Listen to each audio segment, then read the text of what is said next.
Bienvenidos a un nuevo análisis a fondo. Hoy tenemos entre manos algo que, bueno, a primera vista resulta bastante descolocado. Hola, sí, es un texto muy particular. Encantada de estar aquí para desgranarlo. El placer es mío. Es uno de esos textos que parece una cosa por fuera, pero que esconde un universo entero en su interior. Vamos a sumergirnos hoy en un documento verdaderamente singular titulado Nasruddin y el reloj, que es un portal. Y aviso a quienes nos escuchan, que nadie espere un simple cuento infantil con moraleja. Exacto. O sea, lo que hay aquí es denso, complejo y tremendamente útil. En absoluto es un cuento para niños, fíjate. Bajo esa apariencia de fábula protagonizada por un sabio, un niño y un grupo de animales parlantes, lo que tenemos entre manos es una profundísima metodología de sabiduría integral. Crear el comportamiento humano. Y la misión de nuestra inmersión de hoy es precisamente extraer esa herramienta mental. Queremos entender cómo podemos organizar nuestra vida, nuestras emociones y nuestras acciones cotidianas utilizando algo tan frío en teoría como la geometría. Claro, la geometría aplicada a la psique. Vale, vamos a desgranar esto desde el principio para establecer el escenario. Todo comienza con un niño llamado Santi. Santi, sí. Este chico llega corriendo con un reloj de pared, un trasto de madera oscura que pertenece a su abuelo, de esos clásicos con números romanos, y se lo lleva a Nasruddin. Que actúa como este guía inescrutable a lo largo de todo el texto. Eso es, Santi busca respuestas, y está rodeado por un elenco de animales curiosos, y trae consigo un asombro muy particular sobre el funcionamiento de esa máquina. Pues ese asombro inicial es la puerta de entrada a todo el concepto estructural del texto. Nasruddin no le explica cómo funcionan los engranajes, ¿sabes? No le da una clase de relojería. ¿Qué va? Establece un marco radical desde el minuto 1. Le dice al niño que ese reloj físico no mide el tiempo lineal. O sea, no mide horas o minutos de la forma en que solemos concebir la productividad o el paso del día. Exacto. Le dice literalmente que mide mundos. Cada minuto, cada marca en esa esfera es en realidad un portal de conciencia. Madre mía. Y la piedra angular de todo este sistema radica en el número 60. 60 minutos. ¿Por qué 60 y no 100? Porque es el sistema sexagesimal que heredamos de los sumerios, supongo. Sí, pero el texto va más allá de la historia. El 60 es un número matemáticamente privilegiado. Es perfectamente divisible entre 2, 3, 4, 6 y 12. Da resultados enteros. Exactos. Sin decimales. No sobra absolutamente nada. Ojo a esto, porque es una de esas maravillas matemáticas en las que rara vez reparamos cuando miramos la muñeca para ver si llegamos tarde al tren. Y el documento ilustra esto con una escena muy curiosa al principio, donde interviene uno de los animales. Lo fascinante aquí es la intervención de la hormiga. Ah, ¿la hormiga con el ábaco? Esa misma. Esta hormiga, que el texto describe llevando una especie de ábaco o calculadora de tierra, se da cuenta de esta magia divisoria del número 60, pero plantea una duda sumamente lógica. A ver. Dice, el 60 también es divisible entre 5. ¿Por qué no usamos esa fracción para abrir portales? Una pregunta de lo más pertinente. Pues la brillante respuesta que da Nasruddin es clave para entender la antropología de todo el texto.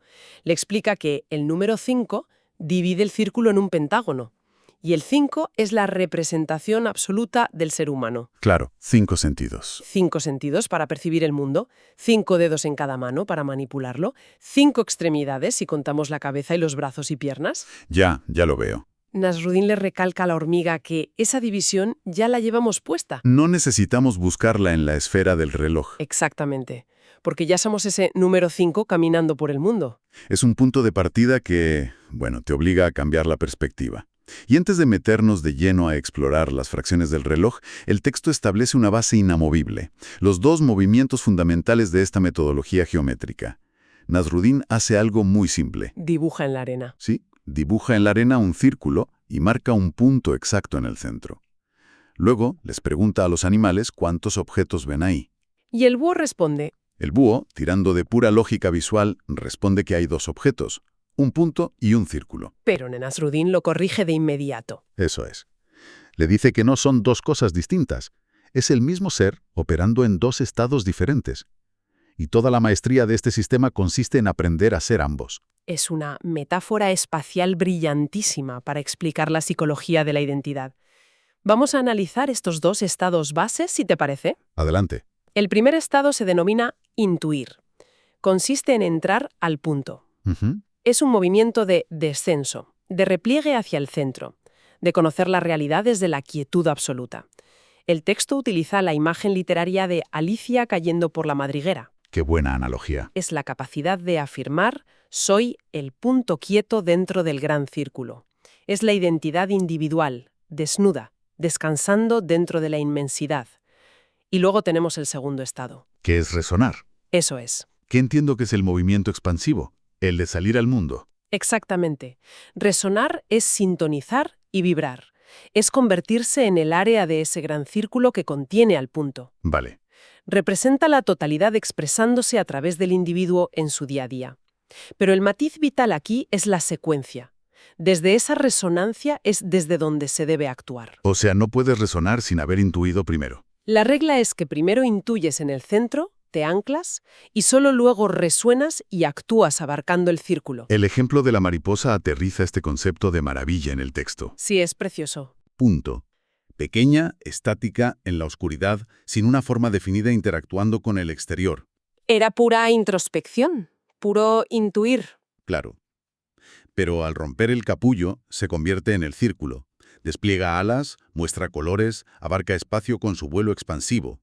Sin embargo, el núcleo interior se mantiene intacto. ¿Sigue ahí? La mariposa sigue teniendo ese punto quieto en su centro de gravedad, aunque esté batiendo las alas frenéticamente.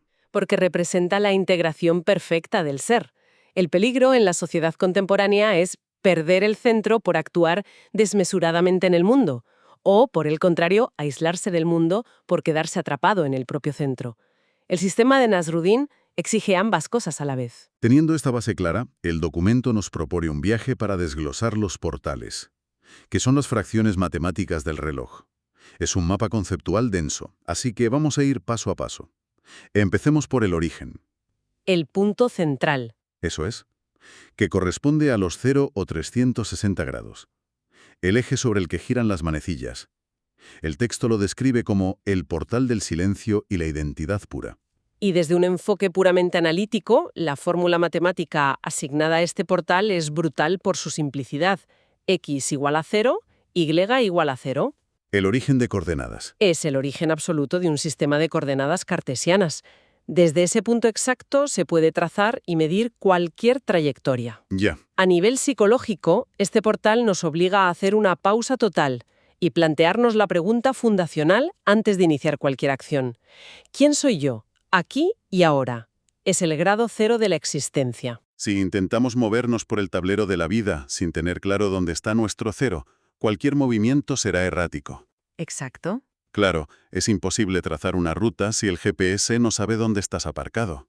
Tal cual. Una vez que tenemos ese anclaje, Nasruddin traza una línea recta que parte la esfera del reloj de las 12 a las 6. Entramos en la primera fracción. La mitad. 1/2. 30 minutos. 180 grados. Aquí aparece el diámetro, la línea del horizonte. Y el eje temático de este portal es el equilibrio vital entre dar y recibir. Para ilustrarlo, el texto recurre a analogías de la naturaleza. La tortuga, por ejemplo. Sí. La tortuga argumenta que si ella se dedica únicamente a recibir agua, sol, nutrientes, pero jamás se mueve, termina hundiéndose bajo el peso de su propio caparazón. Se estanca. Por el contrario, si solo se mueve y gasta energía sin detenerse a asimilar, se agota hasta el colapso. El equilibrio constante es lo que sostiene la vida. Pero la genialidad llega cuando interviene el delfín. Ah, sí. Y eleva esta idea utilizando trigonometría pura. Nos recuerda la identidad trigonométrica fundamental. Seno al cuadrado más coseno al cuadrado es igual a 1. A ver, confieso que al leer esta parte me quedé un poco descolocado. Trigonometría aplicada a la gestión emocional. Suena un poco abstracto. Puede sonar abstracto, pero es de una precisión milimétrica. En esta metáfora, el seno representa la fuerza interior, la capacidad de asimilar, lo que va hacia adentro. Lo que recibimos. Eso es. El coseno representa la fuerza exterior, la proyección, lo que damos al mundo. El número 1 es la salud integral del sistema. Vale. Coseno es 0. Se convierte en un sistema hermético, desconectado de su entorno. Ya entiendo. Piensa, por ejemplo, en un profesional. Pongamos un profesor o un médico, que se vacía por completo atendiendo a los demás. Su nivel de entrega, El coseno. Estaría al máximo en 1. Eso es. Pero si nunca se detiene a leer un libro, a descansar, a nutrir su mundo interior, su seno cae a 0. La ecuación no da 1, da error por agotamiento. Es el clásico síndrome del trabajador quemado, el burnout. El lado izquierdo de ese diámetro de 180 grados representa el pasado y lo recibido. Y el derecho es el futuro y lo que aportamos. Si no pesan lo mismo, la aguja del reloj salta por los aires. Es un diagnóstico perfecto del desequilibrio moderno. Y bueno, una vez superada la línea recta, pasamos a la superficie. La siguiente división es el tercio. Un tercio del reloj equivale a 20 minutos o 120 grados. Aquí Nasruddin dibuja un triángulo equilátero perfecto dentro de la circunferencia. Son los llamados 3 relojes del corazón. Y aquí es donde tengo algunas reservas. El texto asocia esos 3 vértices a la verdad, la belleza y la bondad. Suena poético, pero intentar equilibrar esos 3 conceptos filosóficos en el día a día me parece un esfuerzo titánico. ¿Cómo se aterriza esto sin morir en el intento? Si conectamos esto con el panorama general de la eficiencia natural, la hormiga nos da la pista. Vuelve la hormiga. Vuelve la hormiga y nos explica que los 120 grados conforman el ángulo de máxima eficiencia estructural en la naturaleza. Es el ángulo exacto que utilizan las hormigas al bifurcar sus túneles subterráneos para repartir el peso de la Tierra sin que colapse. Qué curioso. Y es el mismo ángulo de los vértices en las celdas de cera de las abejas. Llevado a la psique humana, este triángulo representa lo que el texto bautiza como el teorema de Pitágoras del alma. Verdad al cuadrado más belleza al cuadrado es igual a bondad al cuadrado. Sigue sonando a una ecuación pesada de resolver. No lo es tanto si entendemos la geometría. La bondad actúa como la hipotenusa, el resultado visible que sostiene la estructura. Vale. La verdad es la capacidad de ver la realidad sin autoengaños. Y la belleza es la armonía en la forma de hacer las cosas.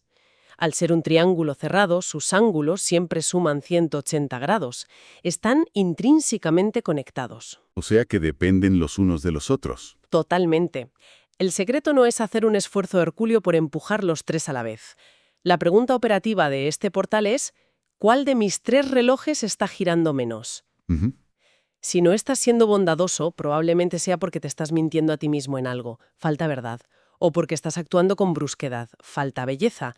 Modificar sutilmente uno de los vértices arrastra obligatoriamente a los demás hacia el equilibrio. Fíjate, visto así tiene mucho más sentido. No se trata de empujar todo el bloque, sino de engrasar la rueda que se ha quedado atascada. Bien, pasamos a la siguiente división geométrica. Si cruzamos 2 diámetros, encontramos los 90 grados. El cuarto de hora, los 15 minutos. Aparece la cruz perfecta. La cruz de los 4 brazos. En el documento se menciona que esto evoca los 4 brazos del ábaco tradicional, el Nepo Hualcínsin. Nepo Hualcínsin, sí. Para quienes no lo tengan en mente, es una antigua herramienta de cálculo mesoamericana. Una especie de cuadrícula con semillas de maíz que permitía hacer operaciones complejísimas. El caso es que, al llegar a esta intersección, el perro del cuento se vuelve completamente loco de entusiasmo. Es lógico que el perro sea el animal que reaccione aquí, porque representa el instinto de la acción directa y el territorio. A nivel arquitectónico, los 90 grados proporcionan la máxima estabilidad frente a la gravedad. Por eso levantamos muros en ángulo recto. Claro. En la sabiduría integral de Nasruddin, estos 4 brazos representan los 4 elementos esenciales que componen cualquier acción humana. Tenemos el fuego, que aporta el calor del amor y la voluntad motora. La luz, que simboliza la claridad y dirección del pensamiento. El agua, que es el fluir adaptable de las emociones. Y la tierra, que es la forma concreta, los límites y el ritmo material que le damos a todo lo anterior. Y en este portal de los 90 grados, hay una pregunta que me parece de las más confrontativas de todo el ensayo. ¿Desde dónde actuamos? Esa es la clave de bóveda. Pone el foco especialmente en el elemento fuego. Nos obliga a cuestionarnos si nuestras acciones, por muy nobles que parezcan por fuera, nacen realmente de un amor genuino, o si están siendo propulsadas por el combustible tóxico de la culpa. Esa es literalmente la prueba de fuego de la estabilidad emocional.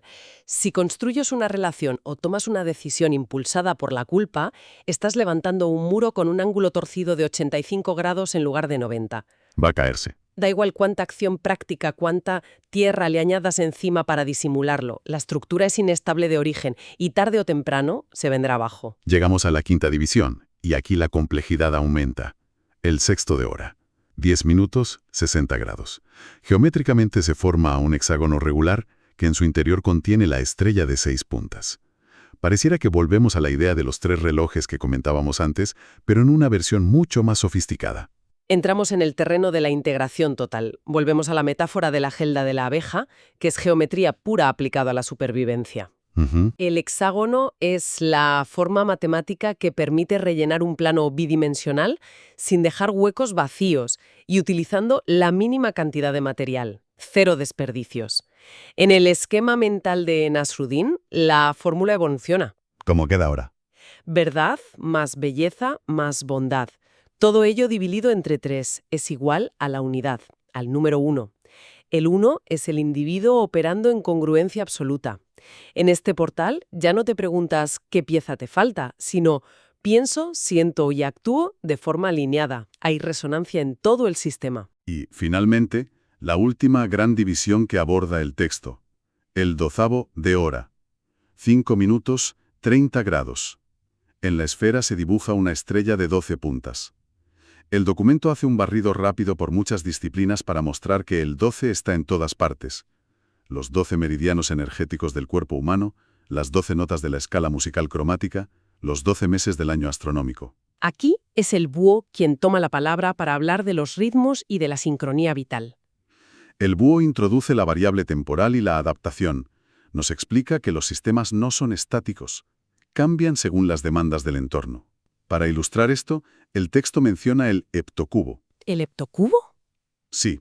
Imagina una figura geométrica de 7 dimensiones comprimida en un cubo tridimensional, como una especie de rompecabezas de Rubik conceptual. Madre mía, la cabeza me da vueltas. Sirve como mapa para entender todos los posibles arquetipos o roles que podemos asumir. El portal de los 12 nos obliga a plantearnos una jugada de ajedrez muy sofisticada. ¿Qué rol exacto, qué arquetipo demanda este momento específico? O sea, saber adaptarse. A menudo fracasamos porque nos quedamos fosilizados en un solo personaje. Creemos que la vida exige ser siempre el líder implacable en la oficina o el guerrero incansable. Claro, y no puedes estar en modo guerrero 24 horas al día. Exacto. Hay momentos que requieren guardar la espada y adoptar el rol del hijo amoroso o simplemente del observador silencioso. Saber rotar el cubo para elegir la cara correcta permite cerrar el círculo sin estridencias. La cantidad de información condensada es abrumadora. Pero aquí es donde se pone realmente interesante. El autor no nos deja abandonados en un mar de teoría matemática. La segunda mitad del texto es la práctica en vivo. Nos narra cómo el niño, Santi, utiliza todo este armatoste geométrico para resolver un conflicto emocional muy cotidiano. Y lo hace sobre la marcha. Y lo mejor de todo es que demuestra que este escaneo mental completo se puede realizar en cuestión de minutos. Es la prueba de estrés del sistema. Santi no se sienta con una calculadora, sino que hace un recorrido introspectivo rapidísimo. Primero baja al origen, al punto 0, para calmarse. X igual a 0. Luego revisa el portal de 180 grados, el del equilibrio. Se da cuenta de que lleva toda la semana exigiendo atención a su madre, recibiendo mucho, pero aportando poco. El diámetro está descompensado. Pasa al portal de los tercios, los 120 grados, y detecta que su reloj de la bondad está completamente paralizado. Y el momento crítico llega en el portal de la cruz, en los 90 grados. Santi evalúa sus 4 elementos porque ha decidido que va a ir a ayudar a su madre para compensar. Pero al revisar su elemento fuego, la voluntad que propulsa esa acción, tiene un momento de honestidad brutal consigo mismo. Se da cuenta de la verdad. Reconoce que esa necesidad de ayudar no nace de un amor genuino hacia ella, sino que está actuando desde la pura culpa por haber sido egoísta durante la semana. Exacto. Su muro de 90 grados estaba torcido. Y la gran lección humana de Nasruddin brilla aquí. El niño no se castiga por sentir culpa. La autocorrección en esta metodología jamás se plantea como un juicio moral o un latigazo.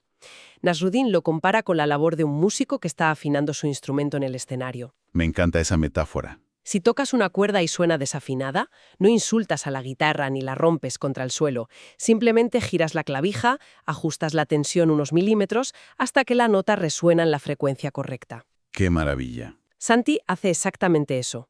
Ajusta su motivación interna, disuelve la culpa, reconecta con el amor genuino por su madre y al llegar al portal de los 12avos, elige deliberadamente el arquetipo de hijo amoroso para encarar el resto de la tarde. Es una maravilla ver cómo todos los engranajes encajan en un acto tan cotidiano. Llegamos así a la escena final del documento, que tiene un tono casi cinematográfico y muy poético. Cae el atardecer en el bosque y vemos a Nasruddin alejándose. En su burro. Fiel a su naturaleza absoluta y sabia, va montado en su burro del revés, mirando hacia la cola del animal mientras avanza hacia el horizonte. Y mientras se ameja, va canturreando una tonada que recopila cada fracción matemática y cada enseñanza que hemos desglosado hoy. Pero el verdadero clímax ocurre justo antes de esa despedida. Santi, maravillado por todo lo que ha aprendido, le pregunta a Nasruddin si puede llevarse el viejo reloj de madera a su casa para seguir practicando. ¿Y qué le dice? El sabio le responde que no. Le dice que el objeto material debe quedarse colgando de un árbol en el bosque porque no posee ningún poder mágico intrínseco. Le revela que la maquinaria perfecta, el reloj que verdaderamente importa y que contiene todas estas proporciones sagradas, siempre ha estado latiendo en su propio pecho. El corazón humano es el portal supremo. Y no es solo una metáfora bonita. El texto lo fundamenta biológicamente. Las fracciones geométricas habitan en nosotros. El latido cardíaco establece la unidad rítmica base. Nuestra respiración humana estándar ocupa aproximadamente un cuarto de nuestro ciclo vital por minuto. Nuestro periodo de sueño abarca, idealmente, la mitad del ciclo diario de la Tierra. Llevamos el reloj puesto de fábrica. Así es. Y el detalle más sutil y profundo de esta revelación final está en el espacio vacío. Nasruddin le explica a Santi que si presta atención al sonido de su corazón, entre el lub de la contracción y el dub de la relajación valvular, hay una fracción microscópica de silencio absoluto. El silencio entre latidos. Ese ínfimo silencio es el verdadero portal X igual a 0, Y igual a 0. Es una coordenada de paz inalterable que siempre está abierta, disponible en cualquier momento de caos externo, si uno sabe detenerse a escucharla. Entonces, ¿qué significa todo esto para quienes nos escuchan hoy de camino al trabajo o mientras hacen la cena? Que toda esta incursión por geometrías, ábacos mesoamericanos, hipercubos y metáforas con animales, ¿no es un mero ejercicio de pedantería filosófica? Para nada. Es un mapa táctico real. Es una invitación a dejar de correr a ciegas, encontrar nuestras propias coordenadas de anclaje, afinar las cuerdas internas que suenan a culpa o a mentira, y empezar a actuar en el mundo buscando ese equilibrio exquisito entre la verdad, la belleza y la bondad. Esto plantea una pregunta importante que deberíamos llevarnos para reflexionar.